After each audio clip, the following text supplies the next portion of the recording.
반갑습니다. EBS 검정고시 과학의 순수희 쌤입니다. 오늘은 여러분과 함께 파동에 대해서 같이 한번 학습해 볼 건데요. 우리 EBS 교재 펴 주실까요? 중절 검정고시 과학입니다. 중2 과정에서 물리 영역이죠. 파동에 대한 것들을 같이 한번 살펴보겠습니다. 자, 핵심 이론부터 정리해 볼 건데요. 먼저 파동에 해당하는 것은요. 파동에서는 바로 우리 한 곳에 생긴 진동이 다른 곳으로 전파되는 현상이라는 이 용어에 대한 정의부터가 먼저 중요하겠죠. 물질이 직접 이동하지 않고 진동합니다. 진동하면서 에너지를 전달하는 그 현상을 바로 파동이라고 합니다. 우리 파동은 앞에서 배웠던 빛도 역시 파동입니다. 아, 빛도 역시 파동이구나. 자, 그리고 바다에서 출렁이는 그런 물결파도 역시 파동입니다. 지금 제 목소리 전달되고 있죠. 네. 지금 제 목소리가 전달되는 것은 자, 음파라고 하는데요. 이것도 역시 하나의 파동입니다.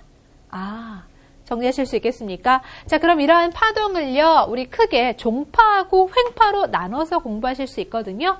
먼저 파동의 종류부터 확인해 볼까요? 자, 먼저 종파에 해당하는 것은요, 나란하다는 거죠. 매질의 진동 방향과 파동의 진행 방향이 어떻다? 나란하다. 이 나란한 것을 우리는 종파라고 표현하게 됩니다. 대표적으로 지진파의 P파 있죠? 우리 앞에서 배웠었죠? 자, 지진파에 해당하는 P파는 primary wave 해서 첫 번째 파동, 빠르게 전달됐었다고 기억나십니까? 매질의 진동 방향과 파동의 진행 방향이 이렇게 나란하다. 그래서 이렇게 밀소. 자, 이게 촘촘하게 밀하다가 느슨하게 소하다가 밀소 이런 식으로 진행한다라고 했었죠. 자, 그럼 여기 모습을 한번 볼게요. 용수차를 보여주고 있는데 이쪽은 약간 느슨하죠. 소. 이쪽은 밀하죠. 촘촘합니다. 밀. 소밀. 그래서 이걸 뭐라고 한다고요? 소밀파라고 표현하실 수가 있습니다. 자, 이렇게 매질의 진동 방향과 파동의 진행 방향이 어떻습니까? 나란하다. 이걸 종파라고 하고요. 제 목소리에 해당하는 지금 음파도 이렇게 종파의 영역에 들어갑니다. 제 목소리도 그러니까 이 지금 용수철처럼 밀소 이렇게 전달되는 거예요. 맞나요? 촘촘하다가 퍼지면서 이런 식으로 이렇게 왕 이렇게 그쵸? 맞습니까? 음파가 전달되고 있구나. 여기서 초음파에 해당하는 음파의 영역을 초월했다라고 생각하시면 되겠죠. 보통 우리 태아를 진단할 때 초음파를 사용하게 되죠. 기억 한번 해주시고요. 자, 종파에 해당하는 특별한 세 가지 꼭 정리해 주실까요? 지진파의 P파. 음파, 초음파에 해당하는 거 정리하시면 되겠습니다. 자, 그 다음에 횡파를 한번 살펴볼 건데요. 횡파는 매질의 진동 방향과 파동의 진행 방향이 무엇이다? 수직하다 라고 표현하고 있습니다. 다시 한번 더 무엇하다? 수직이다. 그러니까요. 자, 매질이 지금 진동하고자 할 때 파동의 진행 방향이 수직이다. 이렇게 진행한다고 한번 해볼게요. 진동 요렇게. 아, 맞습니까? 다시 한번 더 요렇게. 진행하고자 할 때 이렇게 진동하면 수직 맞죠? 수직으로 보이십니까? 수직 방향 맞죠? 네. 그러니까 이렇게 진동하면서 진행하는 거 S자 그리면서 지진파의 S파를 떠올리실 수가 있겠고요. 그래서 P파보다는 좀 느렸죠? secondary wave라고 했습니다. 두 번째 파동. 자, 그래서 요거 지진파의 S파는 횡파의 종류였고요. 우리 전파 있죠? 네, 전파에 해당하는 것도 역시 횡파다. 물결파도 물결 이렇게 출렁출렁 하는 것도 역시 횡파다. 지금 횡파의 모습을 한번 보고 계시는데 어떻습니까? 출렁이는 느낌, 물결파처럼 느껴지십니까? 요렇게 파동의 진행 방향과 매질의 진동 방향이 수직 관계였습니다. 종파와 횡파를 나눠서 파동의 종류할 때요. 대표적으로 그 예가 무엇인지를 그쵸? 시험 문제에서 활용하기도 합니다. 기억하시고요. 이어서 파동의 표시입니다. 지금 이 모습은 어떤 것 같아요? 이렇게 굴곡이 느껴지기 때문에 횡파의 모습이다라고 보실 수가 있습니다. 이 횡파의 모습에서 우리 용어가 출제가 많이 되고 있거든요. 용어를 꼭 기억하셔야 되겠죠. 가장 꼭대기에 존재하는 이 부분을 뭐라고 한다? 마루라고 합니다. 마루라는 표현은 아이스크림에서도 들어본 적이 있을 거예요. 저 여름에는 이 아이스크림 많이 먹거든요. 호두 마루. 체리 마루 이것도 등장했더라고요. 자, 이 마루에 해당하는 것은 꼭대기라는 표현이 되는데요. 순 우리말이죠. 가장 꼭대기 쪽에 존재하는 것 같습니다. 마루 기억하시고요. 우리 산골짜기 할 때 이 골 있죠. 푹파에 가장 지금 낮은 부분을 요 골이라는 표현을 쓰게 됩니다. 마루와 골 쉽게 기억하실 수 있겠습니까? 자, 그 다음에 이게 지금 진동이 일어날 때 그 진동의 중심을 가로질러 쭉 가보겠습니다. 진동의 중심에서 지금 보시면요. 진동의 중심에서 이렇게 마루까지 또는 진동의 중심에서 골까지 이 부분을 뭐라고 표현하고 있습니까? 그렇죠. 진폭이다라고 표현하고 있습니다. 진폭이라는 용어로 지금 표현하고 있구나. 기억하시면 되겠죠? 한 번 더 적어볼까요? 진폭. 수를 한 번 더 적어주시면 기억이 더 잘 나는 거 알고 계시죠? 자, 진폭이라는 용어 기억해 주시고요. 그 다음 파장은 뭘까요? 자, 색깔펜으로 같이 한번 강조해 보실까요? 마루 여기 있습니다. 자, 여기도 지금 마루입니다. 그럼 마루에서 다시 마루가 된 거예요. 만약에 우리가 원이라고 한번 생각하면요. 여기서 출발했는데 갔다가 돌아온 거죠.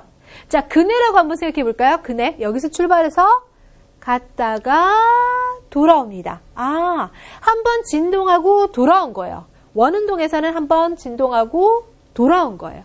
여기에서는 갔다가 어떻습니까? 다시 돌아온 거예요. 이렇게 한 번 진동한 그 거리를 뭐라고 표현한다고요? 파장이라고 표현합니다. 알겠습니까? 지금 갔다가 돌아왔으니까 마루에서 마루까지 마루에서 마루까지의 그 직선, 네, 요 거리를 뭐라고 표현한다고요? 파장이라고 표현하고 있습니다. 이해가 되십니까? 자, 지금 요 진동은요, 자, 용수철로 이렇게 한번 표현해 본다면, 요런 느낌이다. 한번 갔다가 지금 돌아왔고요. 지금 마루에서 마루까지 직선 거리를 파장이라고 한다. 그럼 파장은 하나의 무슨 개념입니까? 거리 개념이죠. 단 어떤 거리? 한번 진동한 거리라고 기억하시면 되겠고요. 자, 그럼 여기서 주어져 있는 용어 한 번 더 살펴볼게요. 자, 마루 얘기했고요. 골, 그쵸? 가장 오목한 골짜기점 얘기했습니다. 파장은 마루에서 다음 마루까지 또는 그러면 골에서 골도 되겠네요. 골에서 골도 역시 한번 진동했을 때, 그쵸? 그 직선거리를 가지고 파장을 얘기할 수 있습니다. 또 뭐도 가능할까요? 보세요. 만약에 여기서 출발할 때 별표 치겠습니다. 자, 여기서 출발했다, 갔다가 돌아왔다. 아하. 그러면 여기에 해당하는 요 부분이 있죠. 요 거리에 해당하는 것도 역시 뭐라고 표현할 수 있겠다? 그렇죠. 파장이라고 역시 표현할 수 있습니다. 무슨 말인지 알겠습니까? 그러니까 이 파장에 해당하는 정의 자체는 한번, 그쵸? 진동한 거리. 1회 진동한 그 거리가 그 정의입니다. 그것을 이렇게 마루에서 마루까지 또는 골에서 골까지라고도 표현할 수 있다 이거죠. 됐나요? 이해하셨습니까? 네. 자, 진폭에 해당하는 것도 진동 중심에서 마루까지 또는 진동의 중심에서 골까지라는 표현도 가능하고요. 그 다음에 여기서 또 알아야 되는 개념이 뭐가 있냐면 주기라는 개념이 있어요. 한번 이렇게 지금 진동했을 때 그때 걸린 시간은 주기라고 합니다. 개념 확인하실 수 있겠죠? 네. 자, 그러면 그러한 주기라는 개념을 좀 더 자세히 알아보도록 할 건데요. 그 전에 앞서서 자, 우리 기본적인 것을 쪽지기 기출문제에서 어떻게 출제하고 있는지 생각을 한번 해보도록 할게요. 지금 모습을 보면요. 이건 좀 더 단순하게 나타났다 알 수 있겠죠? 구간 A를 무엇이라고 합니까? 그쵸? 파동의 표시에서 각 부분이 의미하고 있는 용어, 그 단어를 기억하시면 되겠죠? 자, 여기 지금 보니까 가장 높은 마루인데요. 마루에서 마루까지예요. 그러면 우리가 봤을 때 한 번 진동한 거리를 지금 A로 지금 표현하고 있는 거구나. 마루에서 마루까지니까 A는 바로 의미하는 게 바로 뭘까요? 너는 파장이구나 라고 표현하실 수 있겠죠. 자, 파장이구나. 정답 몇 번입니까? 바로 4번이다 선택하시고요. 네, 정답 됐습니까? 이런 식으로 기본적인 용어가 쪽집게 기출문제에서 출제된다는 거예요. 그러니까 앞에서 배웠던 파동의 표시에서 마루라든지 골, 파장, 진폭 이런 단어를 잘 정리를 먼저 해야 되겠구나. 그게 출제 경향입니다. 그쵸?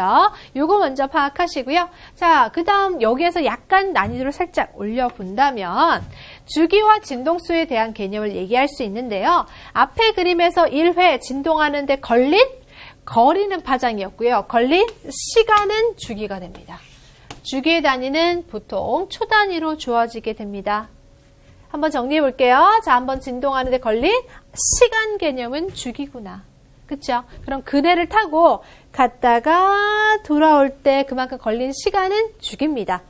갔다가 돌아올 때. 옆에도 한번 써볼게요. 자, 한 번 진동하는데, 1회 진동하는데 걸린 시간이 예를 들어서 5초다 가정을 했습니다. 그럼 그 5초에 해당하는 것이 바로 뭐라고요? 이 5초가 그렇죠. 주기라는 거예요. 한 번 진동하는데 걸린 시간이고요. 자, 밑에서는 지금 진동수를 물어보고 있어요. 그럼 진동수 볼까요?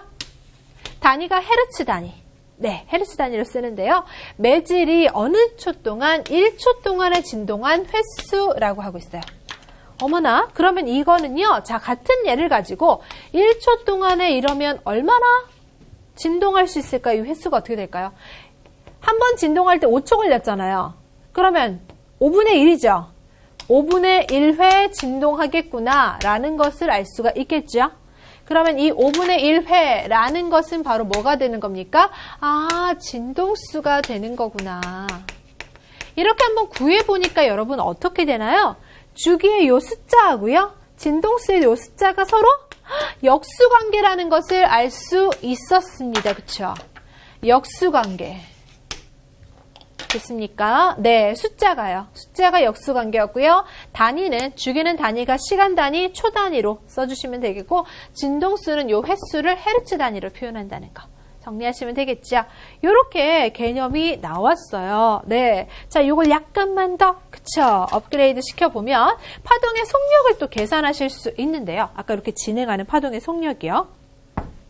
이 속력에 해당하는 것은 파장 곱하기 진동수로 할 수 있다. 자, 이거 외워야 될까요? 아닙니다. 저는 아무거나 다 외우라고 시키지 않습니다. 속력은요, 기본적으로 여러분이 알고 계신 게 있잖아요. 속력은 뭐분의 뭐? 시간분의 거리. 네, 그거는 아셔야죠. 그거는 이미 앞에서 우리 공부하면서 시간분의 거리 굉장히 많이 했었던 겁니다. 요게 속력의 기본적인 개념이에요. 요 개념에다가 단지 우리 지금 파동을 배우고 있죠. 파동에서는 한 번 진동했을 때 그 시간을 뭐라고 했죠? 주기. 아하. 그리고 파동에서는 한 번 진동했을 때 그 거리를 뭐라고 했죠? 파장. 네. 그 개념을 이렇게 집어넣기만 하면 됩니다. 무조건 외우는 게 아니라 아, 우리 속력은 시간분의 거리라는 개념을 이미 알고 있어. 그러면 파동이니까 파동에서 그 시간의 개념은 주기. 파동에서의 그 거리 개념은 파장. 주기분의 파장이죠. 근데 주기에 해당하는 것이요. 금방 위에서 무슨 관계? 진동수와 역수관계죠. 역수관계니까 파장은 냅두고요. 주기만 역수관계 시키면 요거가 위로 올라가네요. 이렇게. 아, 맞습니까? 네. 시험 문제에서 요걸 가지고도 파동 속력 구할 수 있고요. 요걸 가지고도 구해낼 수가 있겠네요. 그렇죠? 따로 외우실 필요 없는 거죠. 개념만 확실하게 해주시면 이렇게 응용 가능한 겁니다. 파동의 속력까지도 말씀을 드렸습니다. 그쵸? 네. 자, 출제 빈도는 앞에 파동의 표시가 가장 많이 나오고요. 요거 참고해 주시면 되는 겁니다. 그리고 주기와 진동수 역수관계라는 것은 다른 이제 단원에서도 활용되니까 요거는 또 좀 알아두시는 게 좋겠죠? 이어서 이번에는요. 소리 개념. 자, 소리 듣는 것을 한번 생각해 보도록 하겠습니다. 자, 우리가 소리를 듣는 과정. 먼저 소리의 전달부터 정리를 할 건데요. 공기 여기 존재하고 있는 거 있죠? 자, 이 분자가요. 진동, 떱니다. 네, 진동하면서 사방으로 퍼집니다. 이때 소리가 전달될 수 있다라는 건데요. 제가 아까 이 목소리는 뭐라고 했습니까? 자, 우리 소리에 해당하는 거 음파다. 자, 소리 음자죠. 한자일 뿐이에요. 파동은. 그렇죠. 이 음파에 해당하는 것도 하나의 파동의 종류 안에 들어간다라고 했으니까 역시 정리하실 수 있겠죠? 아, 소리도. 그럼 앞에서 배웠던 빛에 해당하는 거, 자, 소리에 해당하는 것도 크게 파동의 종류 안으로 들어가는 거구나. 기억하시면서 이 소리 음파를 듣는 과정을 보실 건데요. 그러면 이 음파는요, 어떻게 전달된다? 자, 지금 보시면 공기 분자의 진동으로 사방으로 퍼진다고 했죠? 제가 지금 말을 하고 있습니다. 이 목소리가요, 여기 존재하고 있는 거, 눈에는 보이지 않으시지만 여기 공기 많거든요. 이 공기의 진동을 통해서 사방으로 퍼지면서 네, 지금 쫙쫙쫙 목소리가 전달되고 있는 거죠. 그 다음 요런 소리도 있잖아요. 요런 거. 들리십니까? 그쵸? 칠판을 제가 똑똑똑 이런 거. 물체를 두드렸을 때 나는 소리, 이건 어떻습니까? 자, 물체가 제가 때리니까 진동해요. 제가 때리면 물체가 진동하죠. 그 진동하면 그 소리가 다시 공기에서, 그쵸? 분자의 또 진동으로, 그런 식으로 또 전달되는 거구나 라고 생각하시면 됩니다. 그 진동한 파동이 어디로 간다? 귀로 전달되는 건데요. 이게 지금 귀의 모습입니다. 여기 지금 스피커 있죠? 스피커에서 자 소리가 나올 겁니다. 그 소리가 공기에서 진동이 될 거고요. 진동한 것이 지금 이렇게 고막을 통해서 이동한다는 것을 지금 보여주고 있는 거죠. 이게 바로 소리를 듣는 과정이구나 라고 생각하시면 되겠습니다. 그쵸? 그럼 이 소리는요, 네, 이렇게 진동할 수 있는 물질이 있어야 되겠구나 라는 거 이해되십니까? 네. 자, 그럼 매질과 소리의 전달에 대해서 한번 얘기를 해볼게요. 매질에 따라서 전달 속도가 다르다라고 했는데요. 매질의 무엇이? 밀도가 클수록 소리의 전달이 어떻다? 빠르다. 밀도라는 것은요. 자, 쉽게 기억하라고 했죠. 조밀조밀한 정도. 네, 밀도는 이렇게 입자가 자 알갱이들이 조밀조밀한 정도이거든요. 그럼 고체, 액체, 기체 했을 때 고체는 요 입자가 촘촘하게 붙어 있습니다. 고체가 가장 밀도가 크다라고 기억하실 수 있겠죠. 요 밀도가 클 때 소리 전달이 빠르기 때문에 고체에서 소리 전달이 빠르다. 그 다음 액체, 기체, 순이라고 볼 수가 있겠고요. 소리의 속도는요. 자, 340m/s. 1초에 340m 정도 간대요. 자, 가장 중요한 표현은 이거 강조하고 싶네요. 강조. 매질이 없으면 소리는 전달되지 않는다. 그러면요, 우리가 우주에 나갔을 때요, 자, 거기에 공기가 없어요. 네. 그럼 매질이 없는 거죠? 전달할 물질이 없으니까 소리가 전달되지 않겠네요. 알겠습니까? 그래서 우주에 나가면요, 이렇게 우주복을 입잖아요. 그럼 우주복 안에 장치가 서로 통신을 연결할 수 있는 장치들이 따로 있어요. 이거 벗고 대화하면 공기 없으니까, 그쵸? 숨도 못 쉬겠지만 소리도 전달되지 않을 테니까요. 이해하셨습니까? 됐나요? 자, 매질이 없으면 소리는 전달되지 않는다. 기억해 주시고요. 이어서 이번에는요. 자, 소리의 3요소에 대해서 한번 생각해 보도록 하겠습니다. 소리의 3요소. 먼저 단위 시간 동안에 이동한 에너지를 가지고 우리가 소리의 세기를 얘기할 수가 있는데요. 여기서 자, 진폭이 클수록 소리가 커진다는 표현이 나왔네요. 그러니까요. 앞에서 포동의 표시를 확실하게 해주셨다면 지금 진폭의 단위, 그쵸? 진폭을 표현하는 것이 무엇인지 알 수가 있겠죠? 뭡니까? 앞에서 그림 했던 거 한 번만 더 그려볼까요? 요렇게. 네. 이렇게. 자, 이게 지금 진동의 중심이에요. 요게 지금 진동의 중심이고, 가장 높은 것을 제가 뭐라고 했습니까? 마루. 자, 가장 낮은 부분은요, 골 했고요. 진동의 중심에서 이렇게 마루까지 또는 진동의 중심에서 골까지 얘를 뭐라고요? 진폭. 네, 이게 지금 바로 진폭이에요. 진폭이 클수록 소리가 커진다라고 표현하고 있습니다. 다시 한 번 더, 진폭이 클수록 소리가 커진다. 그러면 이 소리의 세기 단위는 뭘로 표현한다? 자, 데시벨이라는 단위로 표현하고 있는데요. 소리의 세기 표현할 때 이 데시벨 단위는 TV 예능 프로에서 많이 나오잖아요. 가끔씩 이제 소리가 누가 더 큰가? 요거, 그쵸? 게임하고 하잖아요. 그때 보면 데시벨 단위로 나오잖아요. 요거구나. 그때 목소리가 큰 사람이 바로 요 진폭이 큰 거구나. 라고 기억하시면 되겠죠. 자, 진폭이 큰 경우에 해당하는 거 그림으로 지금 나타내고 있습니다. 진폭에 해당하는 거 이렇게 네, 큰 경우입니다. 보셨죠? 진폭이 지금 작은 경우는 얘보다 어때요? 자, 요만큼이었는데 그거보다 작아지고 있죠. 맞나요? 네. 그래서 진폭이 큰 경우는 큰 소리를 난다는 거. 진폭이 작으면 작은 소리를 나타낸다 표현하고 있죠. 북을 세게 두드립니다. 그럼 큰 소리가 나타나는 거 역시 진폭이 큰 경우다라고 볼 수가 있습니다. 됐나요? 기억하셨습니까? 네. 이것을 정리하실 때, 자, 진폭이라는 요 글씨가요. 보면 진폭이라는 글씨가 조폭이라는 글씨하고 조금 네 비슷하게 나오죠. 그래서 진폭이 큰 소리 친다. 진폭이 클수록 조폭 등치가 클수록 큰 소리 치죠. 그쵸? 기억하시면 되겠죠. 맞습니까? 네. 자, 이런 식으로 진폭이 클수록 큰 소리 친다. 라고 기억하시면 되겠어요. 그럼 이어서 소리의 이번에는 높이입니다. 소리의 높이는 어떤 느낌이냐면요. 자, 고음, 저음 생각하시면 돼요. 하면 고음이죠. 하면 저음이죠. 그쵸? 네, 그게 바로 지금 소리의 높이입니다. 앞에 소리가 크다는 것은 세게 지르는 소리, 요게 큰 소리. 이렇게 하면 작은 소리가 돼요. 이거는 뭐랑 관계 있다고요? 진폭이었고요. 이번에는 자, 높낮이를 얘기하고 있어요. 비교하실까요? 자, 진동수랑 관계가 있답니다. 진동수. 어머나, 진동수가 크면 소리가 높아진다 라고 하고 있는데요. 이 진동수의 단위는 헤르츠 단위. 우리 앞에서 진동수에 대한 것을 살펴보셨는데요. 그러면 진동이라는 건 이거예요. 자, 요렇게 보세요. 갔다가 돌아왔다. 그럼 한 번 진동한 거죠.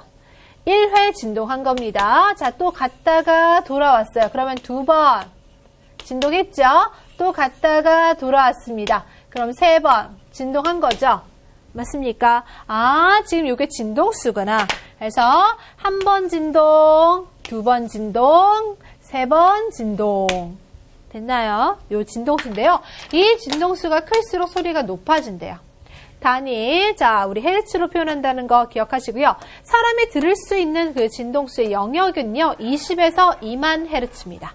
요게 바로 그러면 사람이 들을 수 있는, 자, 음파에 해당하는 영역이었던 거예요. 그러면 이 영역을 초월하면 글자가 뭐 붙을까요? 초월한다, 초. 음파는 그 이상을 의미하고 있구나. 초음파는 생활 속에서요, 자, 통신할 때도 이용하고요. 그 다음 태아. 아이들 임신하셨을 때 엄마 배에다가 이렇게 대죠. 초음파 검진을 하죠. 태아 진단할 때. 가습기에도 들어있고요. 세척기, 어군 탐지기. 여기서 어군이라는 것은 물고기 어자, 무리군자. 물고기 떼를 확인할 때 초음파 이렇게 쏘아주면요. 거기서 이렇게 반사되는 걸 통해서 여기 물고기 떼가 많이 있구나 라는 것을 알 수가 있습니다. 역시 초음파 이용합니다. 대표적인 예가 또 과학에서는 활용 많이 되니까요. 기억하셔야 되겠죠. 밑에 그림을 보시면요. 진동수가 크다는 것은 요게 요 웨이브 느낌이 많은 걸 찾으시면 돼요. 어때요? 촘촘하죠? 진동수가 큰 경우. 맞습니까? 요런 느낌인 거예요. 요렇게. 굉장히 곱창이 촘촘하게 붙어 있는 것 같은 느낌 오십니까? 진동수가 요게 바로 큰 경우예요. 요걸 예로 보실 수가 있겠죠? 파형 모습 보셨고요. 진동수가 작은 경우는 요런 느낌이에요. 지금 한 번 진동했잖아요. 요 공간 안에서 이거 지금 보니까 1번, 2번, 3번, 4번 진동하고 좀 더 했거든요. 그런데 여기는 한 번만 진동했습니다. 이게 지금 진동수가 작은 경우죠. 어떤 차이인지 이해되셨죠? 우리 같이 한번 볼게요. 자, 여기서 갔다가 돌아왔죠. 맞습니까? 갔다가 돌아오고, 갔다가 돌아오고, 갔다가 돌아오고, 갔다가 돌아오고, 갔다가 돌아오고, 갔다가 돌아오고, 갔다가 돌아오고 좀 더 갔어요. 자, 갔다가 돌아온 게 한 번 진동한 거라고 했어요. 하나, 둘, 셋, 넷, 다섯, 여섯, 일곱, 8번 진동하고 좀 더 갔어요. 그쵸? 맞습니까? 여기는요, 갔다가 돌아오고요. 갔다가 돌아오고, 갔다가 돌아오고. 지금 3번 진동하고 좀 더 갔죠? 진동수, 누가 큰지 작은지 잘 아실 수 있겠죠? 그러면 진동수가 큰 경우는 높은 소리라고 했습니다. 도레미파솔라시 도도도도. 그쵸? 올라가는 거. 고음. 이게 높은 소리입니다. 도. 네, 됐습니까? 네, 높은 소리고요. 자, 진동수가 작은 경우는 낮은 소리. 도, 이런 느낌이죠. 그죠? 낮은 소리. 네, 이것이 진동수가 작은 경우가 됩니다. 낮은 소리였어요. 자, 높은 소리는 소프라노처럼. 네, 그런 거고요. 자, 그럼 생활 속에서 그런 예를 한번 보시면요. 자, 물이 적은 유리잔에 더 많이 진동이 일어난다. 물이 적게 담겨있는 쪽에서요. 네, 그 공기가 더 많이 진동하면서 높은 소리를 내고 있대요. 아, 이거는 뭐에서 보신 적 있어요? 우리 명절 때 보면 가끔 이렇게 컵에다가 물을 담아 놓는데 이 컵에 담아 놓은 높이가 다른 거예요. 이렇게 쭉쭉쭉쭉. 마치 이렇게 도레미파솔라시도처럼 물이 담겨져 있는 높이가 서로 달라서 그거 갖고 연주하는 사람들 있잖아요. 아, 명절에 보면 한 번씩 등장하시더라고요. 그거 보면 알 수 있겠죠. 그때 어느 쪽이라고요? 물이 적은 쪽에 해당하는 유리잔이 더 많이 진동하면서 높은 소리를 냈습니다. 참고해 주시면 되겠죠. 네, 더 많이 진동하는 것이, 진동수 큰 것이 높은 소리였어요. 네. 자, 소리의 높낮이에 해당하는 것은요, 진동수와 관계가 있었습니다. 앞에서 배운 거랑 묶어서 한번 생각해 볼까요? 앞에서는 우리가 진폭이, 그쵸, 클수록 큰 소리 친다. 그쵸, 말씀을 드렸습니다. 요거는 큰이에요. 목소리가, 이렇게 하는 건 큰 소리. 그러면 작은 소리. 맞죠? 자, 이거 진폭과 관계 있었고요. 그 다음, 진동수는요.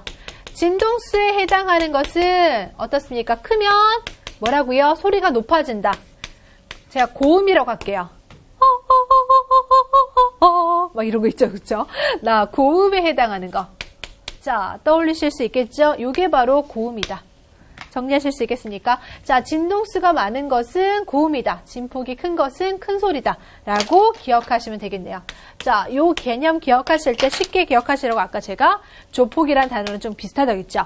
조폭이 등치가 클 때, 자, 큰 소리 친다라고 했죠. 조폭이 클수록 큰 소리. 자, 그럼 얘는요? 자, 동수는요? 이름이 비슷하죠, 그쵸? 동수란 아이가 있는데 얘는 고음을 잘 내요. 동수가 크면 고음을 잘 내요. 됐나요? 자, 이렇게 해서 한번 기억을 해 주셔도 좋을 것 같습니다. 자, 진폭하고요. 그 다음 진동수에 해당하는 개념 정리해 보셨고요. 이어서 이번엔 소리의 맵시입니다. 자, 파형에 따라 달라지는데요. 지금 여기 주어져 있는 이런 모습 있죠. 이게 바로 파형인데요. 파형이 다른 경우는 다른 소리로 인식하게 됩니다. 지금 보시면 다르게, 그쵸? 그래서 똑같은 엘리제를 위하여 연주를 하는데 바이올린하고 피아노 연주하고 뭐 첼로 연주하고, 그쵸? 파형이 다르겠죠. 맞습니까? 그리고 우리 보면 이제 연예인들이 가끔씩 성대모사 같은 거 하잖아요. 이때, 그렇죠? 아, 요런 거 파형을 흉내내는 것이다 보시면 되겠습니다. 저는 가끔씩 그런 거 하거든요. 반갑습니다. 오늘의 날씨를 말씀드리겠습니다. 이런 거 있죠. 네. 따라하는 거죠. 그렇죠? 네, 요거 파형을 따라하는 거죠. 오늘은 북부지방에 비가 내리며 막 이런 거 있죠. 네. 그럴 때 파형을 지금 흉내내는 거구나 라고 생각하시면 되겠어요. 또는 이제 할머니 목소리 안녕하세요. 반갑습니다. 뭐 이럴 때 그쵸? 파형을 이렇게 변화하니까 어때요? 다른 소리로 인식이 되십니까? 네. 자, 맵시입니다. 물질마다 독특하게 이렇게 발생하게 되는 거고요. 전화기에서 들려오는 목소리 친구를 구별할 수 있죠. 목소리 들으면 나 누구구나 알 수 있는 거. 우리가 이 파형을 구분했기 때문이구나. 이것이 바로 소리의 맵시이구나. 정리하시면 되겠습니다. 이해되셨나요? 자, 그럼 이어서 오늘 배운 내용들 투데이 키포인트 학습 정리해 보겠습니다. 파동에 대해서 배웠는데요. 파동의 종류를 먼저 P파, S파처럼 어떻게 나눈다고요? 그쵸? P파가 바로 종파였죠. S파는 횡파였죠. 이렇게 종파와 횡파로 나눌 수가 있다 말씀을 드렸고요. 자, 파동의 표시 특히 출제가 잘 되던 부분이었고요. 소리의 3요소에 해당하는 것은 우리 앞에서 진폭, 진동수 그리고 그 맵시로서 그 소리의 파형에 해당하는 것을 가지고 맵시로서 구분을 했습니다. 그래서 큰 소리 친다. 진폭이 클수록 큰 소리 친다 했었고요. 진동수가 클수록은 높은 소리, 고음을 낸다라고 했고요. 파형이 달라지면 소리의 맵시가 달라진다. 그런 식으로 중요한 내용들 점검을 해봤습니다. 공부한 것들 꼼꼼하게 다시 한 번 더 읽어보셨으면 좋겠고요. 파동의 표시는 용어 구분을 꼭 해주세요. 마루, 골, 그리고 진폭, 파장 이런 용어들 정리 꼭 해주시기 바랍니다. 오늘 수고 많으셨습니다. 다음 시간에 뵐게요.